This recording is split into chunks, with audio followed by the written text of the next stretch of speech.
కుచేలుడు ఎటువంటి వాడు అంటే అనుడు వేదవ్యాసతనయుడు. వేదవ్యాసతనయుడు అంటే వ్యాసుడు కుమారుడైన శుకుడు చెప్తున్నాడు ఎవరితోటి? అభిమన్యుతనయు చూచి ఇట్లనియ ప్రీతి. అభిమన్యుడి యొక్క కుమారుడైన పరీక్షిత్తుని చూసి చెప్తున్నాడు ఏమని? నరవరా, ఓ రాజా, నీకు చెప్తాను విను. ఆ కుచేలుడు ఎటువంటి వాడో నీకు తెలుసా? గోవింద సఖుండు కుచేలుండు నానొప్ప విప్రుండు మానధనుడు. అపారమైనటువంటి మానాభిమానములు కలిగినటువంటి వాడు. యాచన చెయ్యడానికి సిగ్గు విడిచిపెట్టాలి. సిగ్గు విడిచిపెట్టిన వాడు కాడు, మానాభిమానములున్నవాడు. నానొప్ప విప్రుండు, గొప్ప బ్రాహ్మణ తేజస్సున్నవాడు.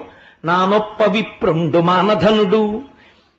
విజ్ఞాని, నీరాగ విరహిత స్వాంతుండు శాంతుండు ధర్మవత్సలుడు ఘనుడు. ఆయన అభిమానము, రాగములు, నా కొడుకు, నా కూతురు, నా భార్య, ఇలాంటి అనుబంధాలకి అతీతంగా నిరంతరము బ్రహ్మమునందు రమించేటటువంటి మనస్సున్నవాడు. ఈశ్వరుణ్ణి లోకమునందు దర్శనము చేయగలిగినటువంటి సమర్థుడు. అందుచేత విజ్ఞాని, రాగాది విరహిత స్వాంతుండు శాంతుండు ధర్మవత్సలుడు ఘనుడు. ధర్మం అంటే మహా ఇష్టం మహానుభావుడికి. ధర్మవత్సలుడు ఘనుడు. విశేషించి ఆయన బ్రహ్మవేత్త, విజితేంద్రియుండు, ఇంద్రియములను గెలిచినవాడు. ఇంద్రియములను గెలవడం అంటే మాటలు కాదండి. వ్యాసుల వారు కితాబులు ఇచ్చారు కుచేలుడికి. ఇంద్రియాల్ని గెలిచాడయా కుచేలుడు అని. విజితేంద్రియుండు, బ్రహ్మవేత్త, గొప్ప బ్రహ్మజ్ఞాని కుచేలుడు.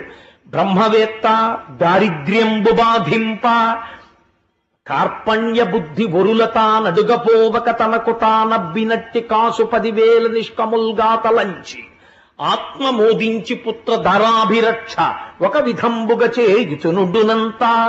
తనకి లేదు అని ఉన్నవాడెవరైనా కనపడి తనకి నమస్కరిస్తే చెయ్యి చాపి ఇలా అడగడం తెలియనివాడు. తనకి ఏమీ లేకపోయినా ఆ దరిద్రంతో తృప్తిలో ఉన్నవాడు. చాలు నాకు ఈశ్వరుడి పాటిచ్చాడంటాడు. ఏమి ఇచ్చాడు? ఏమీ లేదు.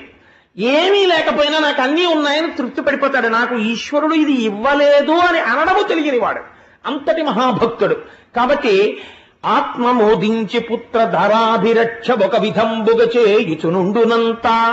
కాసు 10,000 నిష్కముల్గా తలంచి, తనంత తాను ఒక కాసు దొరికిందనుకోండి, 10,000 రూపాయలు ఈశ్వరుడిచ్చినట్టుగా తృప్తి పడిపోయి దానితోనే ఉన్నదానితో భార్యా బిడ్డల్ని పోషించుకుంటూ పరమ తృప్తితో జీవితాన్ని గడుపుకున్నటువంటి బ్రహ్మజ్ఞాని, మహాభక్తుడు, గోవింద సఖుడు, మహానుభావుడు కుచేలుడు.